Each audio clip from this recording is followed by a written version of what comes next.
तो नहीं पावे, तीन लोक खोजो तो नहीं पावे।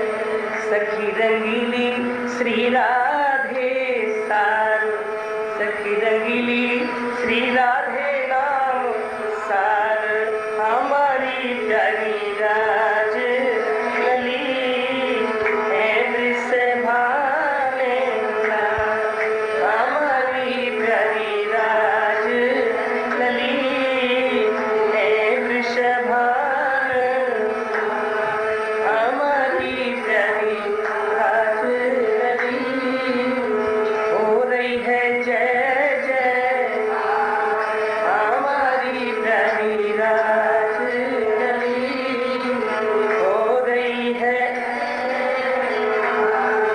हमारी प्यारी राज।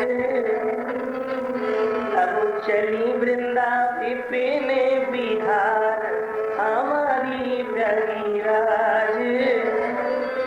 अब चली वृंदा विपिन और अपने मन को भी ले चलो सार, हमारी प्यारी राज। दिव्य वृंदा बने जो बिहार, हमारी प्यारी राज। या हो रही है जय जय, हमारी प्यारी राज। दो बेहरत गले पैया का, हमारी प्यारी राज है वृषभान। जय जय श्री राम। अपने मन को दिव्य वृंदावन में ले चलें, जहाँ प्रिया और प्रीतम को सुंदर बिहार है रहे। आगे स्वामी जी बड़ी सुंदर भावना को कहते हुए कह रहे हैं, कैसी सुंदर वह दिव्य यमुना के तट पर प्रिया और प्रीतम गले में कलबैया डाले भये और या पावस श्रुति को निहारते भये चले जा रहे हैं। कहते हैं कि संगमो सखीगण सुंदर मृदंग का वादन करती हुई, वीणा का वादन करती हुई बड़ी सुंदर मल्हारें गाती भई प्रिया और प्रीतम के साथ में जा रही हैं। और जब श्री श्यामा जी गले में गलबैया डाल के जब चल रही हैं, तो उनके अनुराग को देख करके स्वामी जी अब आगे की बात को कह रहे हैं। वो बड़ा निकुंज केली का गंभीर प्रश्न है, इसलिए उस प्रश्न के भाव के लिए केवल यही भाव दर्शा देते हैं स्वामी जी महाराज के उससे, क्यों कि वह नव निकुंज केली रहस्य है। वो महावाणी का जो श्री महावाणी है और केली माल है, उनके पद जो हैं वो ऐसे गायने के नहीं, और उनके भावों को समझना बड़ा कठिन है। क्यों? आप लोग तो सब समझ जाते हैं, पर अभी हम जो हैं, अभी हम साधक हैं, अभी हम सिद्ध नहीं हुए, अभी साधक हैं। साधक के लिए अपनी सीमा से आगे नहीं बढ़ना चाहिए। क्यों कि अभी जब तक हमारे हृदय में काम क्रोध लोभ मोह विकार भरे हुए हैं, तब तक हम उन प्रिया और प्रीतम की अंतरंग लीला के अधिकारी नहीं हुए। इसीलिए उन लीलाओं को क्षमावेश हृदय में रखना चाहिए। श्री रघुनाथ गोस्वामी जी महाराज जिस समय श्री राधा कुंड में अपनी भजन कर रहे थे, उस समय रूप गोस्वामी वहां पर पहुंचे राधा कुंड, और राधा कुंड पहुंच करके और भी लीलाएं श्री जी ने खीर बना के भी खिलाई है, परंतु उस भावना की एक विचित्र भाव को कहते हैं कि श्री रघुनाथ गोस्वामी जी महाराज एक दिन और एक संत के ऊपर हंसने लगे। नेक सी हंसी आ गई। क्यों कि वो एक पेड़ के नीचे अपना बैठकर के भजन अवश्य कर रहे थे, परंतु भजन करते समय वो सख्त भाव के थे।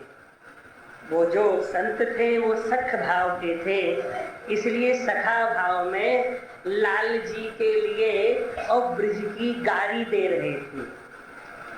गारी देते हुए डंडा उठायो और डंडा लेके पीछे दौड़ने लगे तो रघुनाथ गोस्वामी को हंसी आ गई कि ये बनावटी बात है, ये सत्य नहीं है।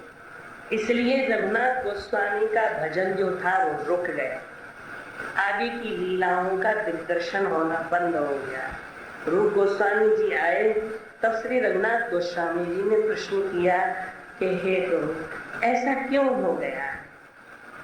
तब श्री रूप गोस्वामी ने कहा कि कोई संत अपनी भाव स्वराज्य दिव्य लीला में अपनी उपासना में था और कहीं तुमको हंसी तो नहीं आ गई। हाँ प्रभु, हाँ भाई, मेरे को ऐसा ऐसा बात हुआ था। तो बोले कि वो दिव्य संत हैं, जाओ उनसे क्षमा मांगो, प्रार्थना मांगो और उनके हाथ जोड़ो।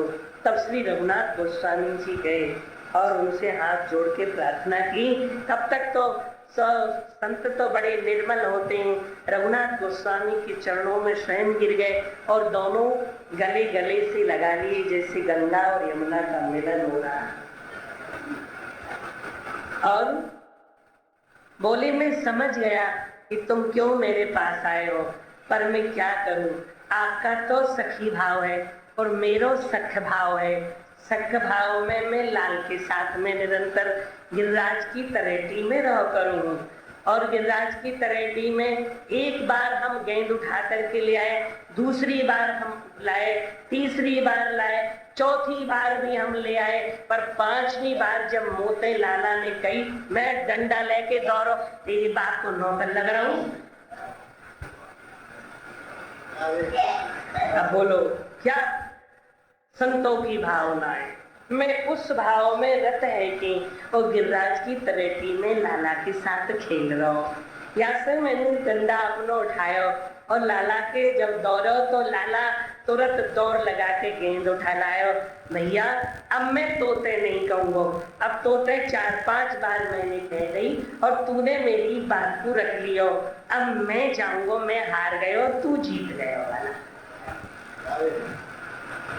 प्रभु तो अपने भक्तों को जिता देते हैं और अपने हार जाने, ये उनकी करुणामय लीला है, उन तक कौन हार सके।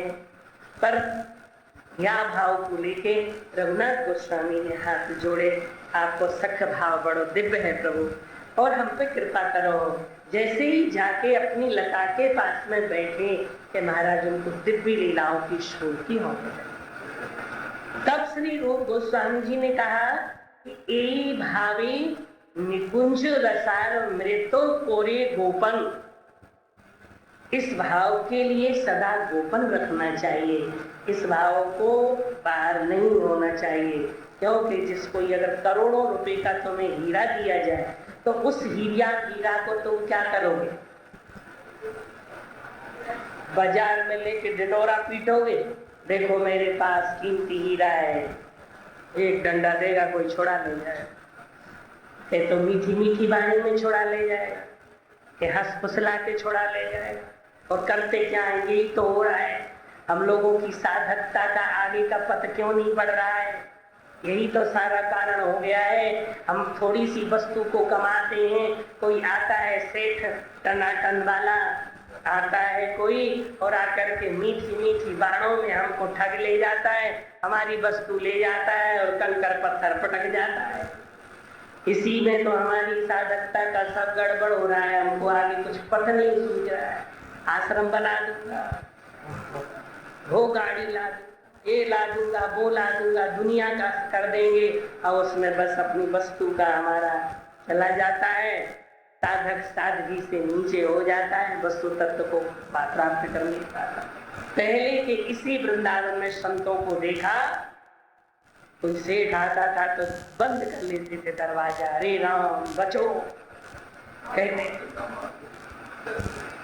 पंडित जी महाराज जो थे यहाँ पर रमण रेती में डंडा लेके दौड़ते थे, काले बाबा पत्थर लेके दौड़ते थे। हम ही मिले ठगने को, आया है दिल्ली से, आया है बम्बई से, हम ही मिले हमारी वस्तु को, हम बड़ी मुश्किल से अपनी कमा रहे हैं, तू ले जाएगा, कैसे ले जाएगा।